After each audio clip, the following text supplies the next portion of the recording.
Fighting uphill is going to come from behind for a month. Now with the lead, they're getting a little wobbly. But a downfield shot to Aiyuk. A foot race. They won't get him. Wow. That is the play that defined Brandon Aiyuk's college football career, and after being taken in the first round by the San Francisco 49ers, it is truly crazy that Brandon's football career has taken him this far. So yeah, today we will talk about how Brandon Aiyuk went from no Division I offers coming out of high school to a junior college All-American and an eventual first-round NFL draft pick. Today we will talk about his story, but first, if you are new to the channel, I really need your help to reach 11,000 subscribers by the end of September, so please take a moment and do that for me. I know you won't regret it. Let me know who I should do next down in the comment section, and turn on post notifications so you never miss another upload. Now let's get started with the inspiring story of Brandon Aiyuk. Before Brandon became a star for the Arizona State Sun Devils, he was just a little kid who grew up in the Northern California town of Rocklin. He loved football from a very young age, and there's even a picture of him sporting a 49ers jersey at only 4 years old. His mom was a diehard Niners fan, and I bet she dreamed about her son playing for them. That's if he ever made it to the NFL. His family eventually moved to Reno, Nevada, and his dream to play football at a high level continued. He played running back as a kid before he would eventually jump to wide receiver when he got to college. For some reason, I can't find a ton of details on the internet, but some sites say he played in high school, and others said he only played 1 year for Robert McQueen High School, and that's honestly probably a major reason why he wasn't recruited that much. Another site said he had bad grades too, and that definitely probably did not help. Overall, I bet the truth kind of lies somewhere in the middle, and my apologies for the confusion. But either way, he didn't have a ton of football experience. He did want his football dream to continue though, so he took his talents to a place called Sierra College. Two fun facts about that school is that one, that's where the 49ers once did their training camp every year, and secondly, it is located in his birthplace of Rocklin. Sierra is a junior college, so this was really the bottom of the totem pole when it came to college football. Brandon was a big-time athlete with a ton of untapped potential, but would he ever realize it? I mean, he'd only played 1 year of real football to this point. Since he had played running back as a kid though, he knew that position in and out, and he decided to make a change to wide receiver because he knew he would do even better there. He took those skills that he had learned at running back, began working his tail off to learn how to be a receiver, while also improving as a player in the special teams game. Aiyuk quickly became a star for the team and did a little bit of everything. He would score 5 touchdowns his freshman year, and he was going to be an absolute difference maker for the Sierra Wolverines. As a sophomore, he scored 14 touchdowns and became an absolute stud. He not only dominated on special teams, but his move to wide receiver would end up rewarding him big time as he caught 89 passes for 1,533 yards and averaged 77 yards a game in 20 total appearances. He had become a junior college All-American and was one of the few kids to make it out of the junior college system to the next level. He had now proven he could play and stand out from the other guys, so many thought he would get a chance to play at the Division I level, and they were exactly right. Despite all of that on-field success, Brandon was wanted by coaches to switch to defensive back, the position he had played as a senior, and Aiyuk was unsure about what he was going to do.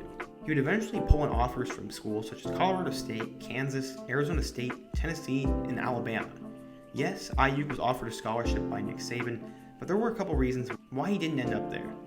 One, they primarily wanted him to be a kick and punt returner, and Brandon knew he was capable of more, and he wanted to play wide receiver really bad. Secondly, Nick Saban and the Tide offered him late, and he didn't really feel like a priority to them. Thirdly, he had fallen in love with the coaching staff at Arizona State, especially head coach Herm Edwards. Although he considered Bama, Aiyuk confirmed his commitment to Arizona State, and he would have to convince the coaching staff to let him move to wideout. I cannot believe Bama almost had this guy. Last year's wide receiver core had potentially 5 first-round picks on it if he had gone there, but I guess sometimes things don't always work out. He knew he wanted to play receiver, and this is what he had to say about it. Quote, "I knew I wanted to play receiver, and I thought I was better at receiver, so I took that route. I just felt it was my natural position, and the position I should be playing." Going into his 2-year career at Arizona State, Aiyuk developed a close relationship with Herm Edwards and his NFL approach to the game. Although Brandon wasn't on many scouts' radar, he wanted to play on Sundays, and there were 2 good reasons why this was possible. First, he got to learn under their 2018 wide receiver superstar in N'Keal Harry. Harry would become a first-round pick in the 2019 NFL Draft, and he is expected to break out for the New England Patriots in 2020. Secondly, Herm Edwards was a former coach in the NFL, and to attract recruits to Arizona State, he implemented a pro-style system that made it seem like things were run like they were in the NFL. As a junior, Aiyuk would go into the season as a backup, but he would eventually get a chance to make an impression on the college football world. The Sun Devils were going into their first season under head coach Herm Edwards, and a lot of people questioned the hire. Plus, they were picked to finish last in the Pac-12 South. The team returned a senior quarterback in Manny Wilkins and a young star running back in Eno Benjamin. People weren't questioning the hire as much after they beat number 15 Michigan State, and in that game, Aiyuk caught his first true career passes. They would jump all the way up to number 23 in the country, but they then dropped back-to-back games to San Diego State and number 10 Washington in close fashion. In that game against San Diego State, Aiyuk caught his first career touchdown pass. They would rebound with a win over Oregon State, but things started to go south after they lost to number 21 Colorado in Stanford. Maybe Herm Edwards wasn't exactly the answer and people jumped the gun. I personally didn't think so at the time, and as it turned out, Michigan State was just extremely overrated that season. They won a close game against USC, and then had a huge home matchup against number 16 Utah. In this game, Brandon caught a then career-high 6 passes for 101 yards in their upset win over the Utes. He would then catch a touchdown in their loss to Oregon, but he would show a glimpse of the future in their final regular season game. In their 1-point win over rival Arizona, he caught 5 passes for 106 yards and a touchdown. Because of that win, the Sun Devils got to a 6-6 record and would earn the opportunity to play in a bowl game. They were matched up with number 21 Fresno State in the Las Vegas Bowl, and he caught a then career-high 9 passes in that game. On the year, Brandon Aiyuk caught 33 passes for 474 yards and 3 touchdowns, while proving he was much more than capable of being a productive wide receiver in college football. Going into 2019, Harry was in the NFL, and they had a new quarterback in freshman Jaden Daniels. In his first game, he caught 4 passes for 140 yards and a touchdown against Kent State, and the birth of his stardom had begun.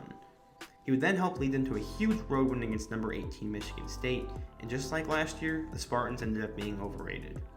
He would go for a career-high 9 catches for 122 yards and a touchdown in their loss to Colorado, before a date with number 15 California.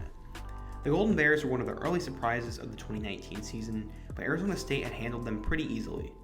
The following week, Aiyuk broke out onto the national scene with 7 grabs for 196 yards and 3 touchdowns against Washington State, and everyone was asking, who is this guy? Aiyuk would continue to play well for the remainder of the season, as he had big games against USC and UCLA before another historic day, this time against Oregon State. He would catch a career-high 10 passes for 173 yards and a touchdown against the Beavers, and he was officially a star. He would then go on to have the play that defined his college career against Oregon in a late game-stealing touchdown in their upset win over the number 6 Ducks on national TV. They were headed back to a few games, but because of a few injuries, Aiyuk decided to skip playing both in the Senior Bowl and the team's Sun Bowl appearance to prepare for the NFL Draft. As a senior, Brandon Aiyuk caught 65 passes for 1,192 yards and 8 touchdowns, while becoming an all-first team Pac-12 selection and one of the nation's best wide receivers in terms of yards after catch. Because of his dominant senior season, he was predicted to be a late first-round pick or early second-round pick, and he had solidified that status with an excellent combine performance. In a year loaded with wide receiver talent, Aiyuk was taken with the 25th overall pick by the San Francisco 49ers. He will join a team that already includes George Kittle, Deebo Samuel, and Kendrick Bourne. Some see Aiyuk as the missing piece to the 49ers passing attack, and I personally expect him to have a big rookie year. It's pretty crazy that he grew up as a 49ers fan and that he will now be suiting up for them this fall. If you're a Niners fan, be sure to let me know what your thoughts are down in the comment section, and if you're just a fan in general, let me know who I should do next. If you enjoyed today's video, don't forget to hit that thumbs up button so both the video and the channel can grow. If you are new, please don't forget to subscribe and help me reach 11,000 subscribers by the end of September. If you are still here, check out my video about the rise of Justin Jefferson and all my other NFL player videos. I hope you guys have a fantastic day, and until next time, peace.